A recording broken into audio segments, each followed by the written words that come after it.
Welcome to Sib Spot. Today's featured Reddit stories are from IDon'tWorkHereLady. Story 1 is by Wandered Off Confused, and it's a long one. You work for the supermarket. Stop pretending to be someone else. So this happened to me today, and I needed to share it somehow. Therefore, I am putting it into the ether of the internet and not expecting anyone to read it. I just got out of my beat-up old car, having parked in a Waitrose parking lot, and was rooting around for what I needed when I became aware of someone standing behind me. I turned around to see a well-dressed lady who I would guess was early to mid-50s, and the interaction went something like this. Lurker. Employees should park their cars out of sight. This is for customers. Me. Sorry? Lurker. You must move it. I don't care if it's convenient. You should move. Bearing in mind, I'm wearing a Marvin the Martian t-shirt, suit trousers, and dress shoes. I was at best perplexed, baffled, and straight up confused. She continued, I expect certain standards. We pay for the quality, and you should know this. I would love to say I came back with a witty retort, but instead I stared, probably stuttered, and she took the opportunity to turn away and made her way in. Considering these types of interactions are not uncommon in my world, I was still trying to get my head around this, so after a little dithering, I decided to go back to what I was doing. For those who are unaware, Waitrose is an upmarket supermarket open to the general public at large. It is, as far as I know, open to anyone and everyone. As it happens, I'm also not an employee. Why was I there? I had been graciously invited by a group of local charities to provide expert insight into disability and unpaid care situations. I work for a national charity in that area of work. That is my job. So I grabbed my bag of leaflets, popped up to say who the charity was in my privacy tent, and headed in. The privacy tent is important. If the brilliant local workers can't support someone, it is likely to be a difficult and highly personal situation, and this gives people a chance to share out of the public's view. I said hello to the organizers from the supermarket and the local charities, set up and popped into the tent to change into my branded garb.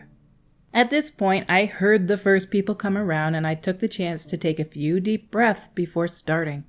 It is surprisingly unsettling to know you're about to start asking people to share intimate parts of their lives, and then have the ego to say, and I know how to make this better.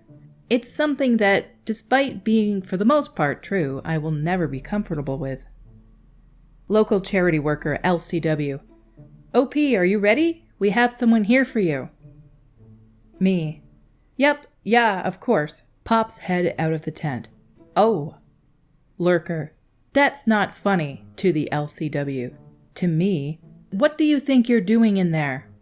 Me. Sorry? Side note, I really say sorry too much. Lurker, you have no idea how insulting this is. I want your manager, and you, turning to the LCW, who is your boss?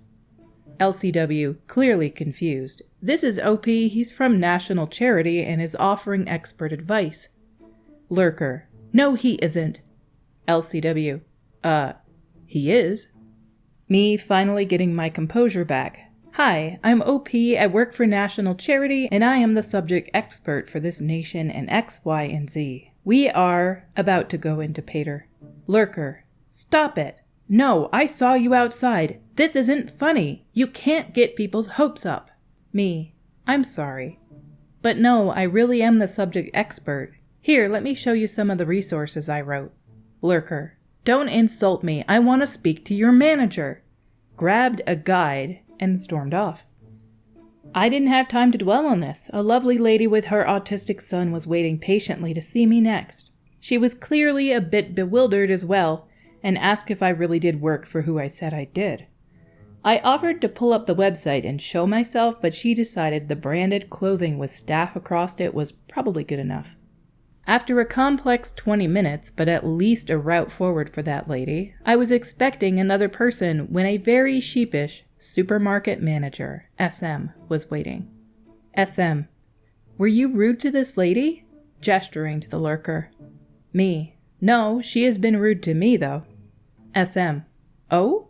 So I proceeded, with interjections from the local charity worker confirming my side of the story, what had happened. Once I get going, my confidence and communication does improve significantly. The supermarket manager turned and simply asked the lurker to leave.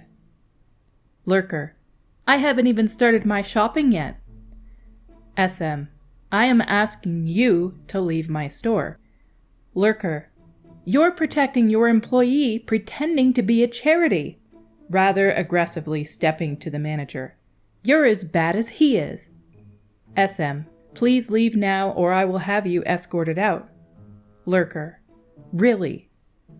SM, who seemed to have divined security out of nowhere: Yes, please leave. Lurker: Fine, and pushes a bunch of leaflets off a nearby table. And to be fair, she did leave. There was much apologizing, and I got a free bacon and brie sandwich, which I very much enjoyed. It's that type of supermarket. On the plus side, I have helped a few people, and it seems to have been a successful, and outside of this, uneventful event. Yet I still can't help but wonder why she needed support, and if she could have been helped.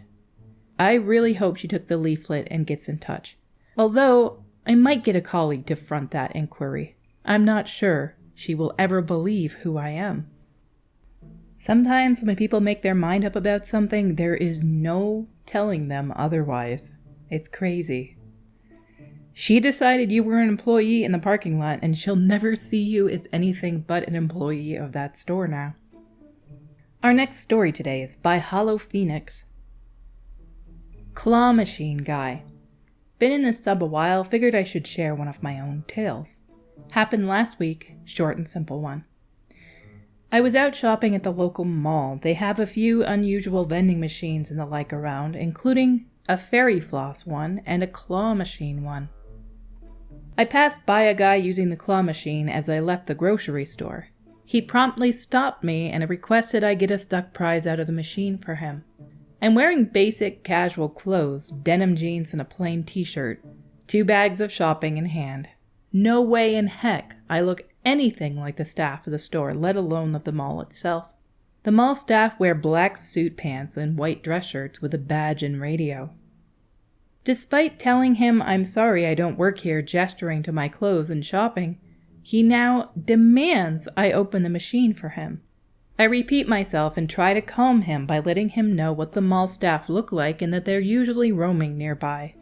Dude just looks defeated and says it's really unfair the machine is broken and that I won't fix it. Clearly stuck in a loop, I just walked off saying hopefully mall staff will come by. Bye-bye, claw machine guy. I hope you got your prize out of there without harassing more random passerbys. There was a comment reply to this one that I kind of agree with, and that's the reason I shared this story to begin with, by Z4 Driver. Over time, I have read multiple times that the human brain filters negative words like not out. So instead of saying, I should not eat that pie, you should say, I should eat that vegetable. Maybe it's the same with people in such situations, so we should change our responses and avoid the not. So instead of saying, I don't work here, say something positive like, see that person over there wearing the white shirt, black trousers, and having a radio? They are working here, so please ask them for assistance. But it also does sound like in this story, this person described what the workers look like. They're probably roaming nearby, they wear this and that. So this guy was being super helpful to the claw machine person, and they don't even know it. Our stories for today have come to a close. Until we meet again, have a pristine day.